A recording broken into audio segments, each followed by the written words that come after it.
Hello everyone, welcome to Vishesh Educational Videos. In this video, I am explaining about the impact of internet, impact of web on software engineering development. Right? If you are not subscribed to my channel, please subscribe to my channel and please don't forget to like and share the video with your friends. So let me begin the explanation of impact of internet on software engineering development.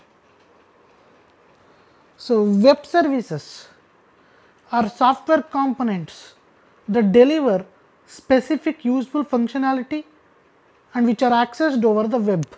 Very simple. Here, these are nothing but a softwares. These softwares need internet to work, right? So these applications are constructed by integrating these web services. So to develop this type of applications, I need internet and also I need websites. Right? Websites means web pages that are linked to one another. So I need this type of web services for softwares, right?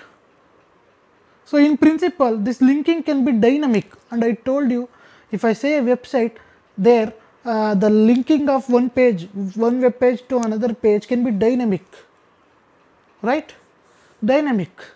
So if you want to make any changes at the runtime, at the real time, you can do that. If you want, you can do that. So right.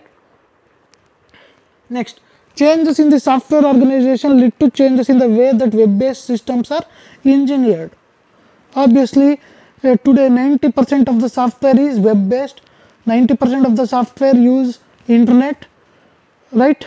That's why software organization has to develop a way to develop these kind of web applications.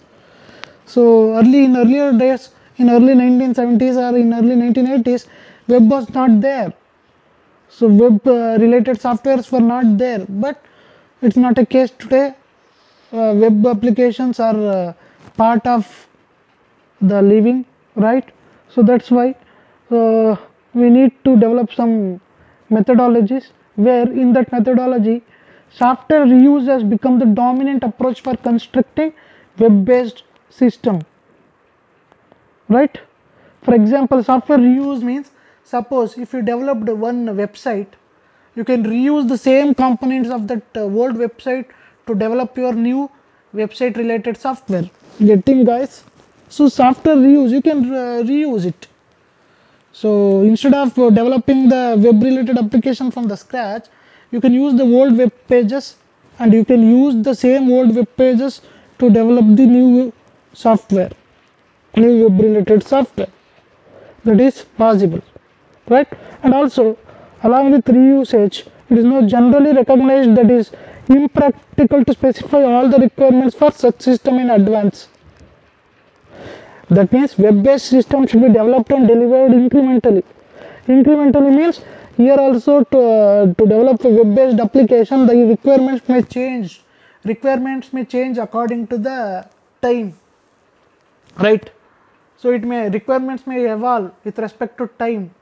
That's why you can't fix the requirement in the initial stages. Once the requirement changes, you can do it dynamically.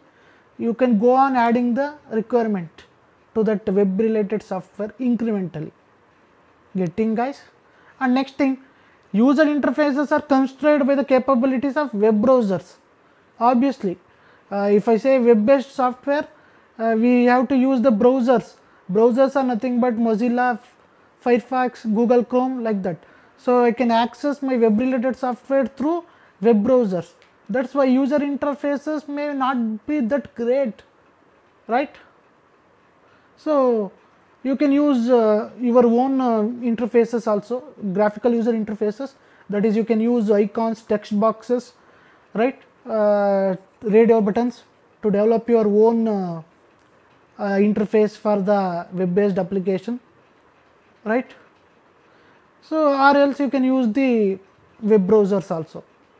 Right, it depends on you. You can do as you can do like as you wish, right?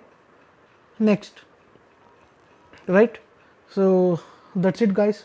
So it is a very small topic, right, and it's a very simple one also, right? If you have any doubts, please post your doubts in the comment section. Thank you for watching the video.